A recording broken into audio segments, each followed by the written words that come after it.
Okay, this is screencast 6 for screencast 6 for chapter 2. And in it, we are going to look at chemical reactions, we're going to look at the conservation of matter, and we're going to look at categories of chemicals that are important in environmental science. And last, we will look at categories of compounds that are important to life. And this should be the final screencast, I would think, for matter, and then we'll move on to energy. So let's start with the definition of chemical reaction. It occurs when atoms separate from the molecules of which they are a part, or then recombine with other molecules, either or. They could just separate, or they can also recombine with other molecules in atoms. And in the law of conservation of matter, matter cannot be created or destroyed by any chemical or physical reaction. It can only change form. So let's start with the example of photosynthesis, which is shown in this equation on the bottom. So here, the plant takes in 6 molecules of carbon dioxide and 6 molecules of water, and produces 1 molecule of glucose and 6 molecules of oxygen. So remember that this carbon here that doesn't have a number is a 1. So let's count up the number of carbons, for example, on this side of the equation and compare it to the number of carbons on this side of the equation. So in CO2, we have 6 molecules, so we have 6 atoms of carbon, and that's it for the carbon. On this side of the equation, we have a number 1 if no number is written ahead of the molecule, and it contains 6 carbons. So each side of the equation has 6 carbons. So what do you think is going to happen with the hydrogen? Or yes, let's start with hydrogen. Okay, here we have 6 water molecules. Water has 2 hydrogen atoms, so 6 times 2 means there are a total of 12 hydrogen atoms on the left side of the equation. And as you see, there are a total of 12 hydrogen atoms on the right side of the equation. Last, we'll look at oxygen. So carbon dioxide has 2 atoms of oxygen, and we've got 6 molecules. So 6 times 2 is 12, plus we have 1 oxygen here times 6, so 12 plus 6 is 18. On this side of the equation, we have 12 hydrogen atoms here, nothing to multiply by because there's only 1 molecule. And what was I doing? I'm sorry, I'm doing oxygen. So oxygen had 12 plus 6, which is 18. On this side of the equation, it has 6 times 2, which is 12, plus 6 more, which is 18. So to recap, the law of conservation of matter means that matter is not created or destroyed. It only changes its form or how it's arranged. So if you have 6 carbon dioxide molecules and 6 water molecules, the atoms within both of these molecules do rearrange and recombine, but you end up with the same on the other side. Later, we'll look at how energy is also conserved by looking at respiration. You'll notice this arrow has 2 directions. If it moves to the right, it's photosynthesis.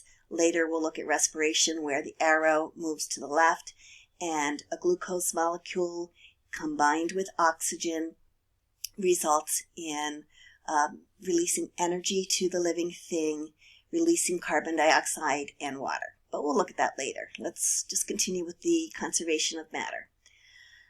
One example I want to show you is forest fires. So let's take a look at that.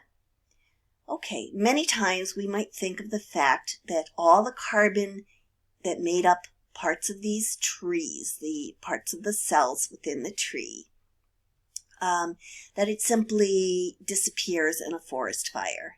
But it doesn't.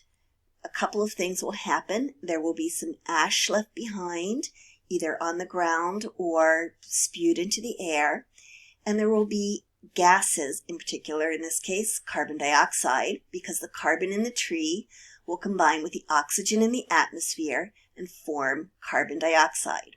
So it doesn't disappear, it simply increases the amount of carbon in the atmosphere when there's a forest fire. So again, to recap, the carbon in the trees and the oxygen in the air are not disappearing.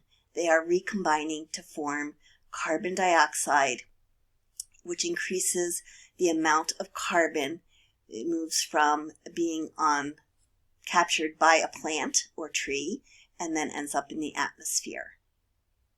Okay, so next we are going to look at two categories of compounds, and that is inorganic compounds and organic compounds.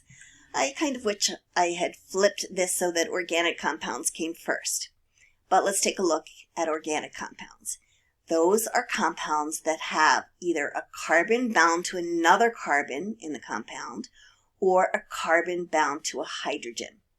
So this is a definition, a chemistry definition of organic compounds. It doesn't mean foods that are grown without use of pesticides, for example. Here we're talking about the chemistry definition. So in this example, glucose, which is C6H12O6, is an organic compound because it is a series of carbons bound together, and then also it happens to have hydrogens bound to those carbons as well. And this one here, which is methane, CH4, is one carbon, so it's not a carbon bound to carbon, but it is bound to hydrogen. In fact, it has 4 of them, and so therefore it's also considered an organic compound. And organic compounds are important because they are the basis of all of the biological molecules that are important to life. So all of our life forms are carbon-based. So they all contain organic compounds, and they rely obviously heavily on the element of carbon. The other type of compound is everything that's not an organic compound. So that's inorganic compounds. So they are compounds that don't have carbon bound to carbon, or they're bound to things other than the carbon isn't bound to any hydrogen either. So for example, we'll start with NH3. It doesn't contain any carbon at all, so it's inorganic. Sodium chloride. Remember, this C is not carbon because the L is the symbol for chlorine. So sodium chloride, which is salt, is an inorganic compound. H2O. No carbon in there. It has hydrogen but no carbon, so it's inorganic as well. And CO2, there is a carbon, but it's a single carbon and it's not bound to a hydrogen or another carbon. So CO2 or carbon dioxide is also inorganic. So we're going to next further break down organic compounds to some of the key categories that are important to life. And the 4 are carbohydrates, proteins, nucleic acids, and lipids. So let's start with carbohydrates. Just like it sounds, they contain carbon, hence the carb, oxygen, and, carbo is part of the carbon, hydra, which is the hydrogen, and anything that ends in -ates is a term for oxygen atoms. So carbohydrates contain carbon, hydrogen, and oxygen atoms. And an example is glucose. Again, C6H12O6 contains all 3. You typically think probably of carbohydrates as things like bread, starches, cornmeal, any of that type of thing. Proteins we're also familiar with through our diets, but proteins are made up of long chains of nitrogen-containing organic molecules called amino acids. So things to remember here about proteins: they are, like these others, organic molecules, so they have carbons bound to carbons, and we add in that they have nitrogen as well. And proteins are important in anyone's diet, whether they come from an animal protein or a plant protein, because we need nitrogen to build some of the molecules that are important to cellular activity. The next one is nucleic acids. That again is an organic compound. It's found in all living things, and it has a lot to do with the cellular control and reproduction. So DNA, deoxyribonucleic acid, and RNA, ribonucleic acid, without the deoxy, are two important biological compounds. And last, we have lipids. Lipids are, again, organic biological molecules that don't mix with water.